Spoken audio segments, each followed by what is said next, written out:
Okay, guys, you sure got it off. Yes, I know, before anybody says it, I could have handed him a 1/2-inch ratchet with a 1/2-inch socket on it, and it would have made his life easy. But we make our kids' lives way too easy as it is. And anybody that has kids nowadays knows what I'm talking about, and it's hard enough to get them into the hard factor and deal with life. I can't make everything too easy for the kid. So it's not like I'm whipping him with a stick as he's doing it. Yeah, obviously the shaft is nice. That seal's not leaking. It looks like nothing here is leaking other than from them filling it from the top. If you look at this, oh, and by the way, the person on the phone that called my son, that's Joshua from Joshua Lopez Customs. You saw his name up here on the shirt. He did something very special for the gang. I can't reveal it yet, but I will. Basically right here is a wide part, and if you look inside you could see it. That's what this section is, right where my finger is. So I'm going to go in there with the cutoff wheel, stay tight to, this is the pulley we're saving, so I'm going to stay tight this way and then just machine it nice till I have a nice edge. I've done it before, it's not a problem. It's not going to affect anything. And then we'll put this thing back on and we're going to run a single belt. Now, we were just talking, I have bolt alternators out. This is another alternator I have. This one was much higher amperage than the Concord one. Now, there's nothing wrong with this alternator. The other one, there was nothing wrong with it. It just laid for a long time. I don't know if that one's good or bad. Like I said to Junior, we run this alternator. It's a plug and play. We could hook it up to your car. I cleaned it up nice. We call it good. Done. I could leave a single groove and not have a belt here. I could switch over to double groove, have two belts, either or. We're waiting on this bracket. It's coming, but that's not stopping us. We're tearing this thing down, and I'm doing all the parts. I plan on having everything done, clean, and painted for the weekend, without a doubt. I would also like, I know I could do it, but since I don't work at an auto parts store, it gets a little hard. I'd like to run a single belt from the upper to lower pulley in the center groove. Now, a long time ago, I could show you pictures when we ran roundy around out of Riverhead. That's the way we ran the race car. We actually did it with two belts. And if you sit there and play with it, you could do it so when you put the pulley on, you just put enough tension on when you tighten it, and you're not over tensioning it, that this is fine. You gotta understand how far it wraps around to do it. Okay, by wrapping around that far and the belt being so short, you don't have the big long area with the deflection, and you're only going on, we'll just say 4 inches of pulley. Here you're going on 8. Okay, so it actually works out well. If I could do that, I'm going to do that in the center groove and run a single belt out here. If I can't do it and can't get one that's right, then I might just run a double belt. Just for, truthfully, just for aesthetics reasons. Just not to have the open groove. This is going single, so that'll, either way, we're taking care of all the grooves. So we're going to be grooving.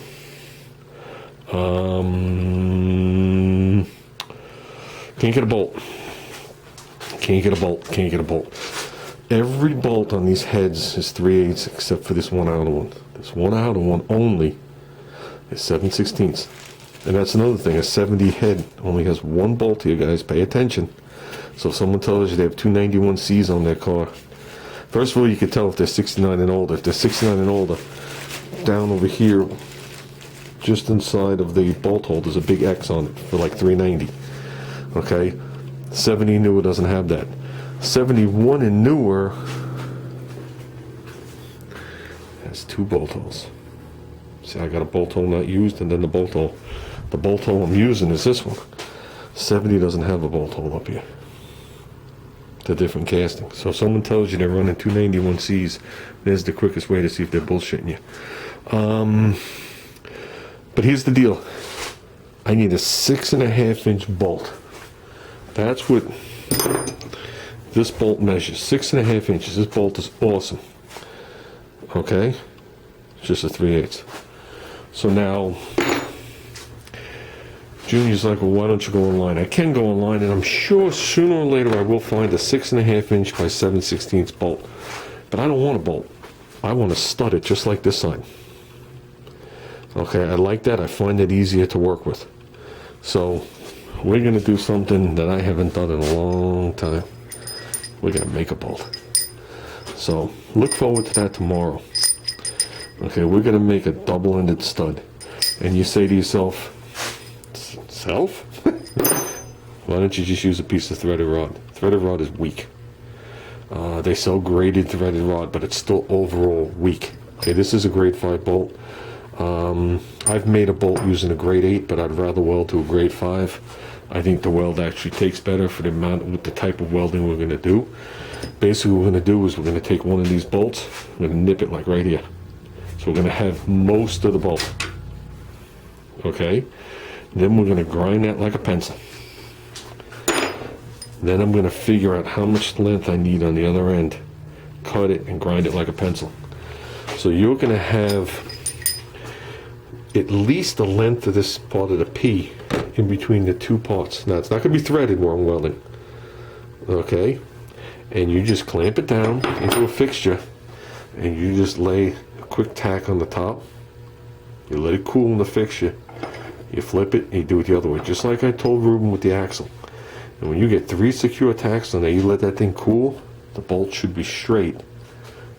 Then you go to town.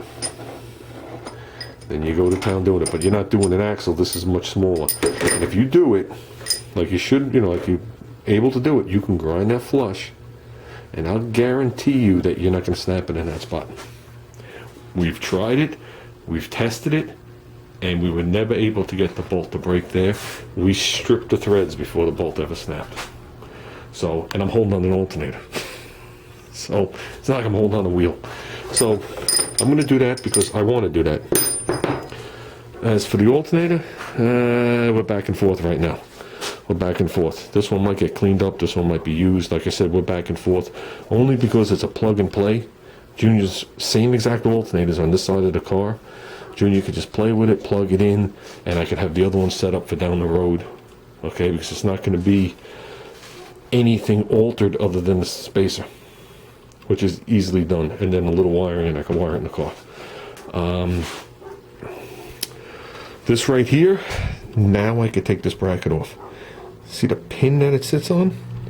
That pin is just long enough that if you try and take this, you take these 2 bolts off, and it splits, but you can't take it out, it hits the pulley. So with that, I'm not 100% sure if I'm using this pump or the 74 pump. And the only reason I say that is someone brought to my attention that after 1980, I don't know if it's on GM2, something changes with metric threads on fittings. And I don't know if that's where the fitting goes into the pump or where my line goes into the fittings. If it's where my line goes into the fitting, I know my hose won't fit. The hose that's on the Concorde came off that 74 pump, because that 74 pump came out of my Ambassador, and I had changed the line a month before we pulled the motor.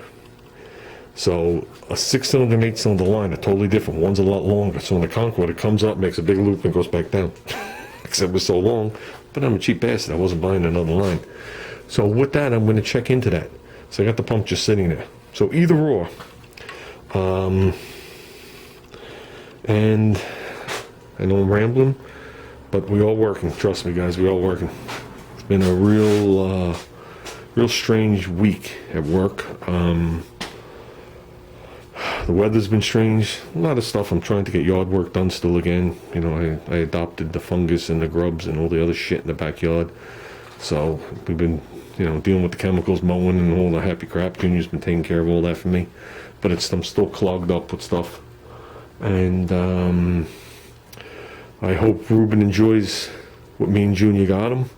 That took a while for me to get. And like I said, I don't know anything about it other than the fact that there it is. Okay? I always get this line that it ran, and it ran then, and it was pulled out, it was this, it was that, whatever. So I'm just hoping that it's a strong enough or stable enough fixture for him to just freshen it and use it. I'll give him 1 or 2 tricks, give him a little bit more power, and I think he'll be happy as a pig in shit. It even comes with the manifolds. I mean, all you have to do is when you're done, just bring it to an exhaust shop and have them bend up some exhaust for you. So that's always a good thing, rather than running headers and shit, especially for the type of car he has. There's no reason he should be dragging shit on the ground and all sorts of stuff. So that's it, guys. I'm out of here, but I better bring this pulley to work, okay, and take care of that. So see you later, guys.